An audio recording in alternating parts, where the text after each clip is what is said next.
د دین اسلام په نوم باندې کیږي دا د پیغمبر علیه الصلاۃ والسلام په نوم باندې کیږي او بیا دې له کوم د سبب نوم ورکول کیږي او بیا دوی وایي چې موږ د ربیع الاول په ورځ چې کوم دی جشن کو او دغه رنګ خوشاله نه کو د پیغمبر علیه الصلاۃ والسلام سره د محبت اظهار دی په دوی نه تاسو هم کې چې تاسو د دین لپاره څه وکړل دوی له هم دغه په جواب کې درکړي دغه جواب پیش کوي چې موږ دا وکړل د پیغمبر علیه الصلاۃ والسلام حق موږ په دې طریقه ادا کوو حالانکه عزتمن درونو دا طریقه د اسلام نه ده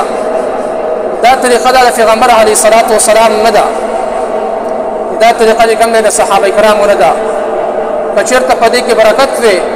پچرته پدې کې پیدا وي نو دا به کوم د ابوبکر صدیق کړی وي دا به عمر فاروق رضی الله عنه کړی وي دا به کوم د علی رضی الله عنه کړی وي عثمان غنی رضی الله عنه دا کړی وي لیکن پدې کې سفیدن نشته دي عزتمن درو صحابه کرام خدا حال او چې نه بجل سوا نه بجل سنو نه بج کوم د شامل دول نه بجاندي او چتول لیکن خپل ژوندۍ چې کوم د هغه د سیرت لاندې تیر کړی دا د ژوند هر لمحه چې کوم د نبی علیه الصلاۃ والسلام په سیرت کې تیر کړی دی هر کار چې کوم د سیرت مطابق وو هر عمل چې کوم د عزتمن د سیرت مطابق وو ځکه هغوی ته دا فتوا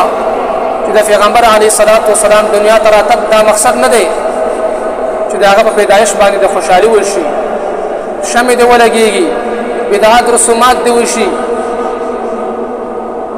او د پیغمبر علیه الصلاۃ والسلام دنیا ته راتګ دا مقصد نه و چې د هغه په شان کې دی قصیدې وویلی شي خلک د هغه تعریف وکړي حالانکه کفار مکه چې هغوی پیغمبر علیه الصلاۃ والسلام ته څومره آفرې وکړلې چې موږ به تا خپل سردار جوړ کړو که ته زموږ سردار جوړېدل غواړې تا به موږ خپل سردار کړو که چېرته ستا مال دولت پکاري موږ به ستا قدمونه چې کوم د مال دولت نه ډک کړو که چېرته ستا د عرب جمال حسن پکار وي دا ټول حسن جمال موږ ستا مخې ته کېږدو لیکن ته چې کوم د دین دعوت کار پرېږدوه پیغمبر علیه الصلاۃ والسلام ورته په جواب کې څه وایي نه چې کوم د مال دولت ته وکتل نه سردارۍ ته وکتل او نه چې کوم د دنیا نعمتونو ته وکتل ورته وایي که د دنیا د نور او سپوږمۍ زما په یو لاس کې کېږدي او د دنیا د نور نعمتونه زما په بل لاس کې کېږدي بیا به هم چې کوم د دین نه وانه وړم خپل د دین دعوت تبلیغ به چې کوم د هغه دغه رنګې جاري ساتم نو عزتمن درونو د پیغمبر علیه الصلاۃ والسلام ژوند دا زموږ افسوس لپاره یو نمونه ده چې خپل ژوند د پیغمبر علیه الصلاۃ والسلام د سنت مطابق تیر کړو او د پیغمبر علیه الصلاۃ والسلام پر نقش قدم روان شو